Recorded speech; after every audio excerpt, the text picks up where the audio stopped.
He headed down the dirt road, weapon drawn, and braced himself, listening in the still of the silence for anything, but he heard nothing. He continued on for what felt like forever before he finally heard it. Laughter. He moved forward slowly, making sure not to make too much noise. It was daylight, so he would be very visible to anyone paying attention to the general direction he was walking.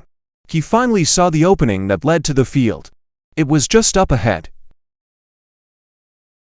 He crouched behind a bush and watched. It was Kylie and a man he had never seen before. Presumably, it was Principal Austin. He sat and listened, watching for more people as he did so.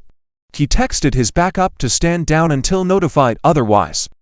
After 10 minutes of listening and watching, hearing nothing important and seeing no one besides the two of them, he came out of hiding and demanded they freeze and get to the ground. He placed them both in cuffs and brought them down to the station. Why have you taken us into custody, Detective? You didn't read us our rights or tell us what you were taking us in for. I think that's a direct violation of our rights. I read you your rights. I just refused to answer any questions until we got down to the station and the conversation and be recorded. I'm the one asking the questions today, though. What were you doing with Mr. Austin in that field? It appeared as if you had some buildings built on the property.